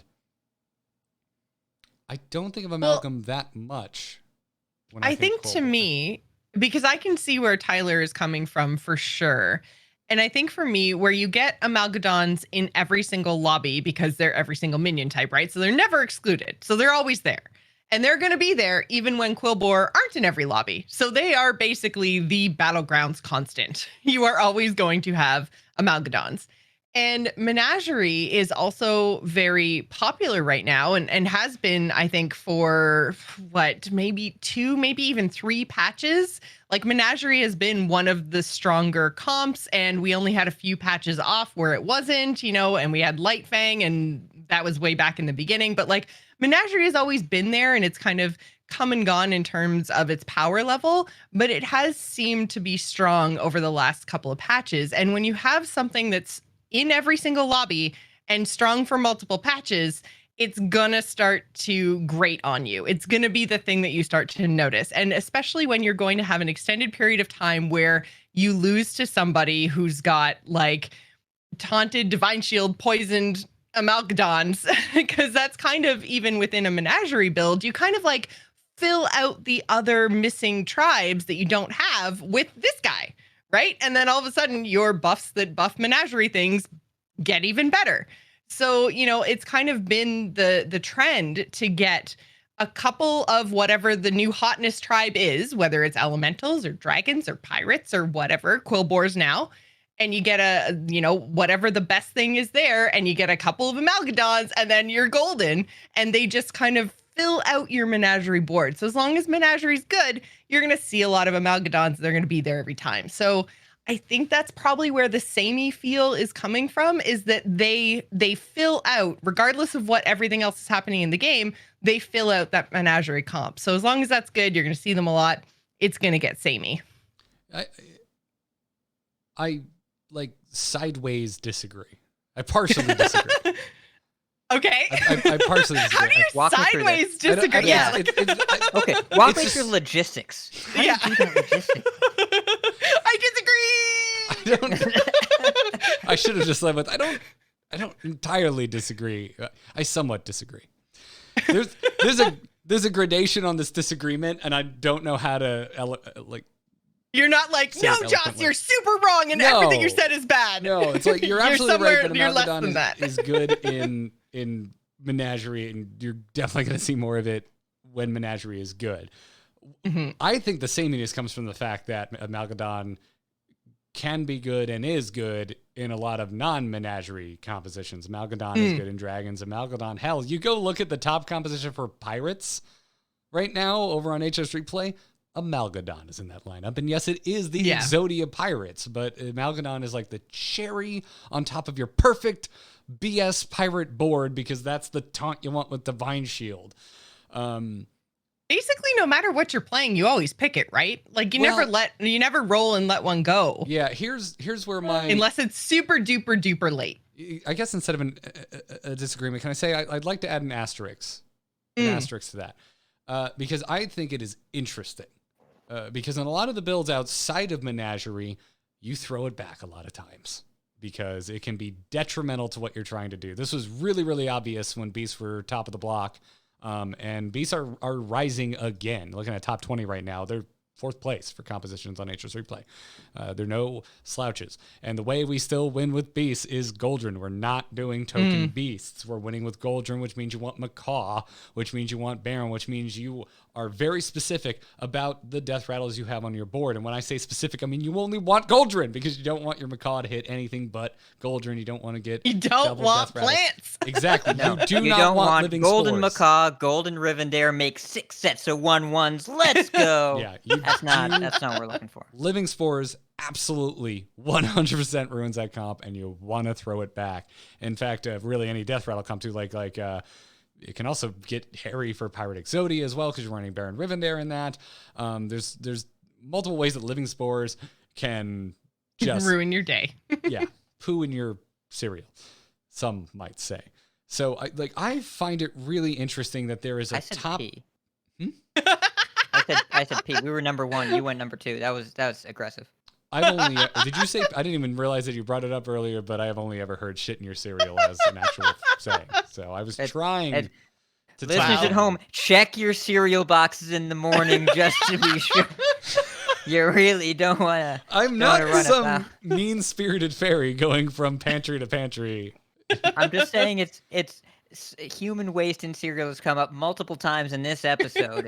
I think it's a reasonable concern at this point. Anyways, I like the idea that there's a top tier minion that we all pretty much want, and in some cases actively want to throw away because it whiffed so hard. And I think that only got more interesting with the fact that it's more likely we're not going to have Murlocs in the lobby because a lot of cases, if you can't get Poisonous on Amalgadon, it is not worth its slot on the board.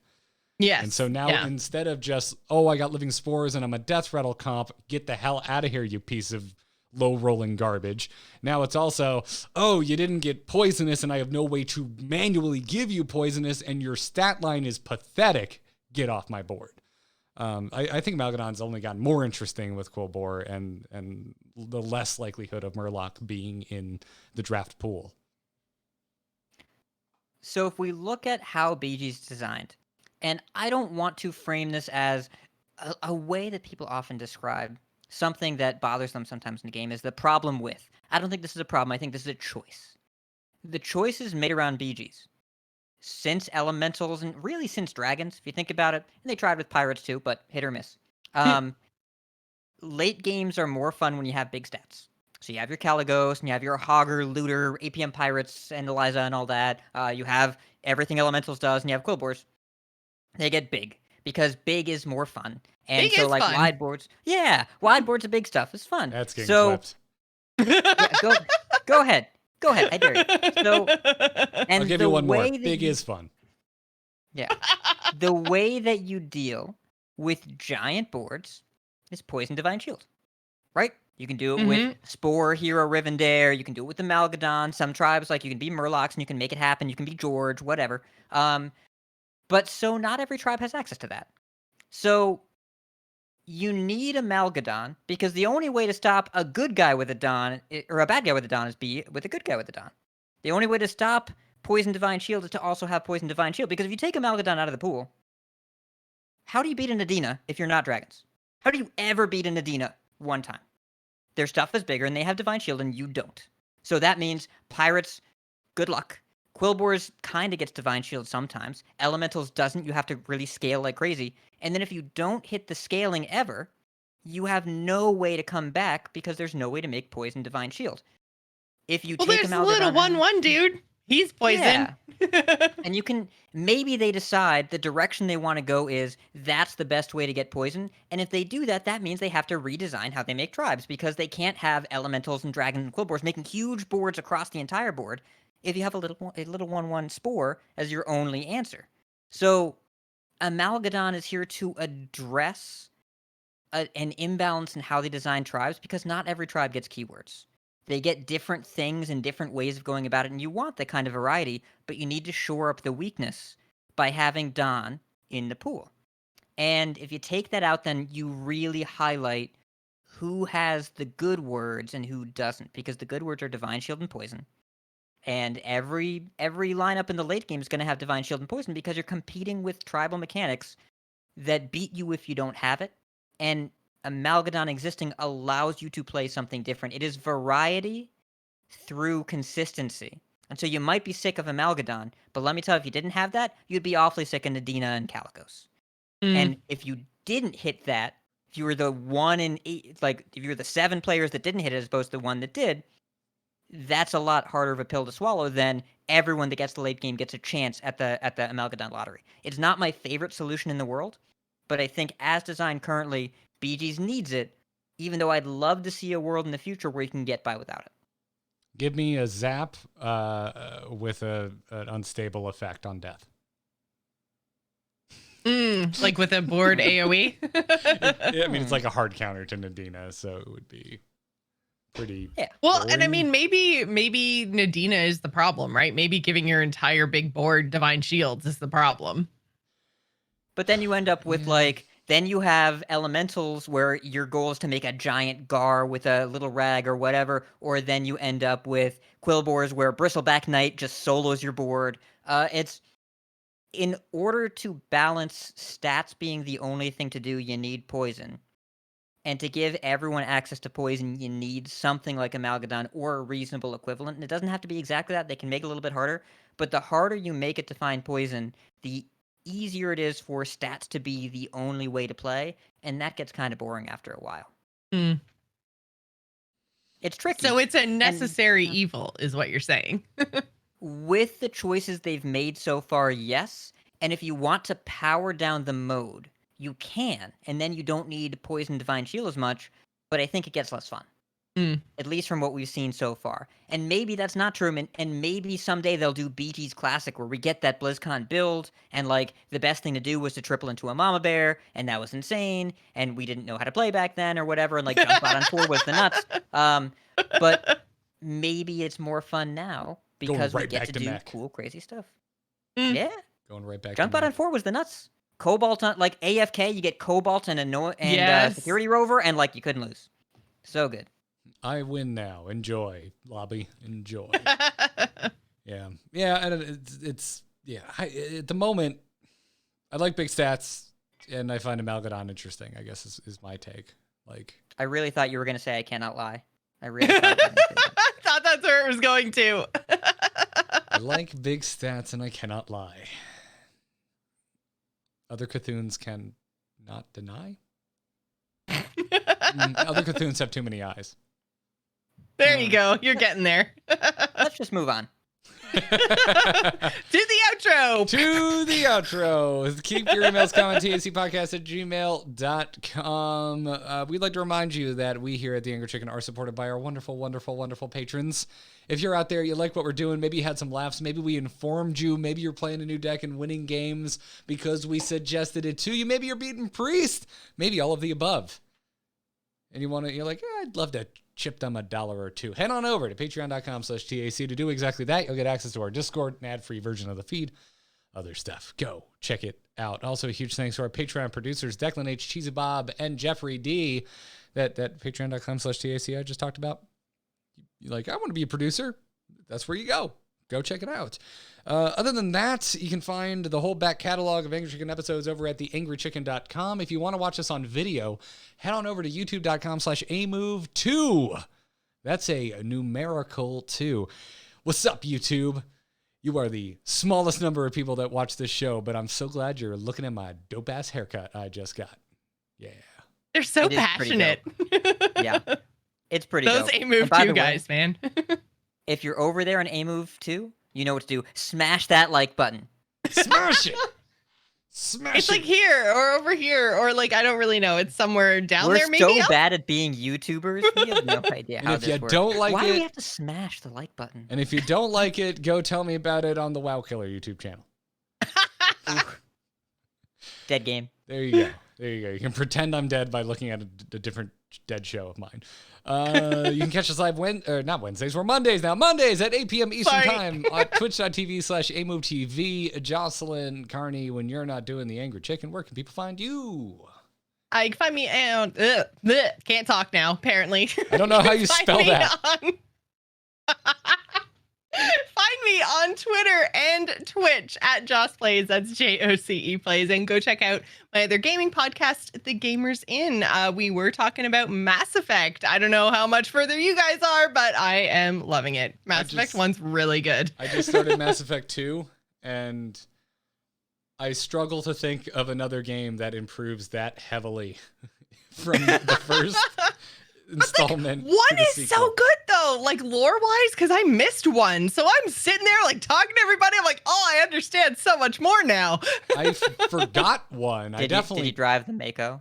Oh yeah, it's still terrible. It's garbage. It's It's so really bad, and they Like- apparently improved it. But it's Yeah, by like this much. you know how you think like in your brain old games like res up. Like you think they look a little bit better than they actually do. You think they control a little bit better than they actually do. All that they have accomplished with the Mako, if they have improvement, because I honestly cannot tell if they did improve it, is... Well, the only thing I know is that when I hit it in the first game, I bounced off the first game and didn't play it anymore. And when I hit the Mako mission in this one, I made it through. So I don't know if that was better controls or sheer determination, but it felt better. Yeah. I just started 2, and holy crap, I forgot how good 2 is. 2 is a masterclass of a video game. Yeah, it's It's- really good. So effing good, and you just need to not think about 3 too much.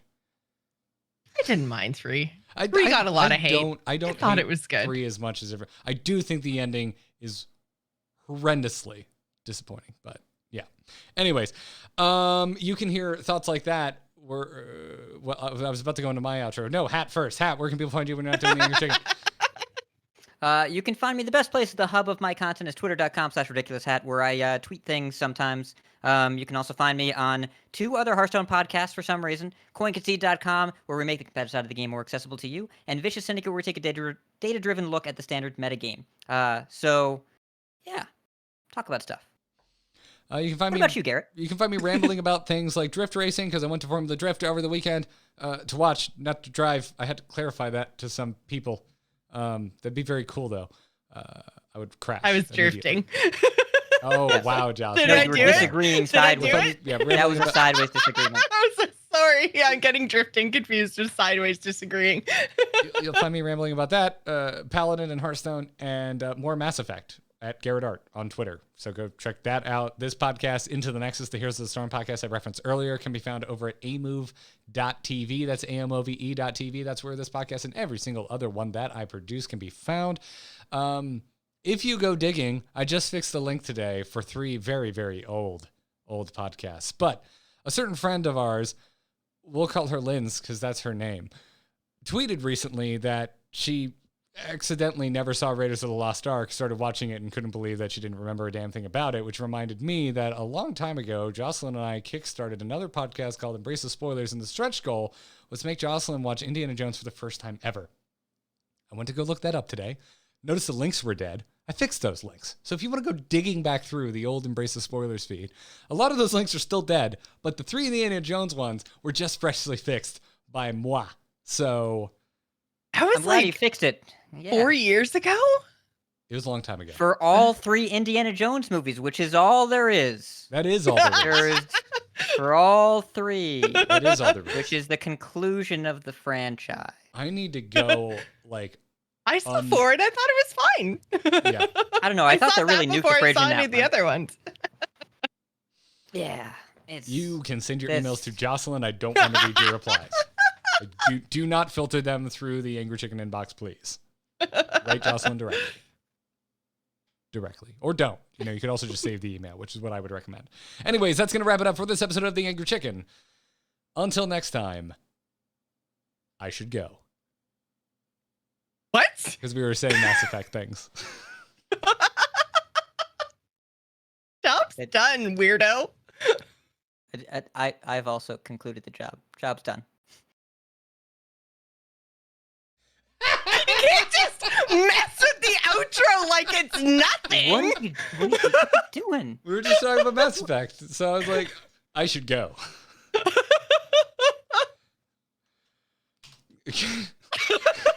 I have to play that game so I can learn some memes. I have to learn how to sign off as a Hanar. Here's what you need to know about how Mass Effect has very quickly permeated my household. Katie does not meme. She doesn't. We pick up between us maybe one new phrase saying in-house meme like a year. She's been hauling herself around the house. Last year's was "This is the way," right? That was last year. No, I think we just kept mispronouncing Grogu because we couldn't remember the name, and at one point we said Gorgo, and so every once in a while, still to this day, I walk through the kitchen, Gorgo. We just say Gorgo to each other. Yeah, all you need to understand is that he's pulling herself around the house just going, I should go. That's all you need to know about how quickly Mass Effect has taken over this house. Again. This one is disappointed in your lacking. Is that the Hanar? That's the Hanar approach. The floaty crystalline aliens that talk about themselves in the third person. Yes. They're not. Wait, are they? I was thinking of the big, like, I call them knuckle draggers. The ones that state their emotion before talking. Oh, yeah. Oh, my God. I love talking to them. Elcor. Is that it? Yeah. Yes. Yeah. Thank you, Celestalon. Celestalon, did you ever say who Solarian Prime was based off of? Did you ever reveal that? Because it was a Mass Effect character. Solarian Prime? In Hearthstone. Solarian was based Solarians are in Mass Effect, yeah. I'm pulling up Solarian Prime right now. What are I have become the void, abyss. There's not much to go on there. Huh. What is He had said something about it on Twitter, but I don't remember if he ever closed the loop on that one. What's the flavor text? It's probably the flavor text on the collectible.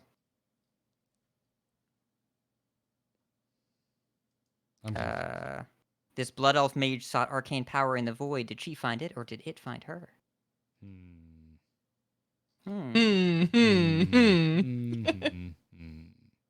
Celestalon is saying Solarian and Solarian is purely coincidence. I'm gonna find a tweet here. one of the primes. Oh, so it isn't. It might not be Solarian. One of the primes is heavily inspired by a particular major character from Mass Effect. Can you guess which one and which character? Whoa. Shit. Hearthstone primes. I posted the tweet in the chat. Oh, you think that I guessed it was Solarian and I was wrong? That sounds plausible. That I was wrong. All 9 prime minions. I'm gonna go. Apparently from Mass Effect 2 and 3. I was gonna make a joke about how specifically McGurgle Prime, looks more frog-like and therefore is clearly Rex. Yeah, is it look? Close. Zaid? Who's Zaid? McGurgle Prime inspired by Zaid. Mass Effect. I don't remember this character at all. Huh. I don't remember this character at all. Was this a side quest that I missed? All right, now I need to look at... Oh, I see it. Okay. Yeah. Okay. Oh, a DLC squad character in Mass Effect 2 and 3. You. That's a stretch calling him a main character. I didn't say main. Or just said a character. major character. I guess it was. Yeah. Downloadable content twice removed. I have to get DLC in another game to understand a reference. That's cheating. I guess if you have an expansion named after you, I think that counts as major. That's got to be something, right? What are you talking about now? An entire content pack was named after Zaid. That's got to count. It's got to be. Is that major? I don't know. Clearly, I got through 2 entire long games, not naming his characters. Yeah. So, Maybe although not. I clearly didn't have the DLC for 2. I don't think I got any DLC for 2 or 3. I am playing Legendary Edition. I just started 2. Just started 2. I'm still in 1. How did you not play the DLC? I've been playing Hearthstone. I want to say shortly after when did Mass Effect 3 come out? 2012. Oh man, Yep. Mass Effect 3 was released on the Wii U. Yikes. I can only imagine how terrible that looked. You could play it on the Wii U controller, by the way. March 6th, 2012. Yeah, I mean, okay, this is about more than a full year before TAC popped off. I was about to say, I feel like the tail end of Mass Effect 3, which was when I kind of got interested in DLC because I heard that last Mass Effect 3 DLC they put out was really good. I want to say that's when podcasting got really serious for me. And I stopped spending a lot of time with games I didn't do shows about. But yeah. Well, now you have time to play it 9 years later. Yeah. Yeah, I totally have time to play it. I feel like he's a character that I'll recognize when I actually get to him. I'll be like, oh, that guy. Yeah.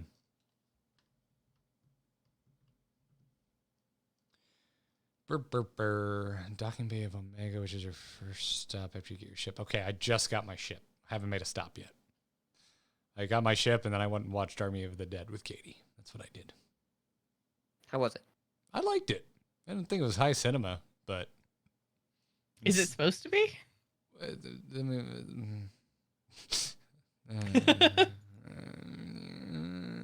It was very fun to look at.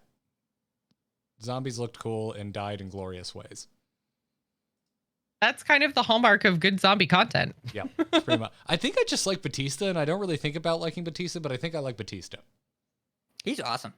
Really, really, I enjoyed his bit piece and also spin-off content in Blade Runner 2049. He was really good. And he's in Dune upcoming, which I am very excited I'm very excited to about him in Dune. Yeah. And because before this, I was like, oh, I love him as Drax, and then don't really think of him at all. But you're right, he was in Blade Runner. I forgot about that. Yeah. But yeah, I like him in that. He had a really cool, they did shorts for Blade Runner 2049, and he had an online only short that was it was a good dive into his character, only 5 or 6 minutes, but it illustrated a lot. It was very well done. Sick. Yeah. Well, chat, I'm gonna bring the stream down now so that we can get this posted and not go to bed, given our conversation about when we go to sleep earlier. Yeah.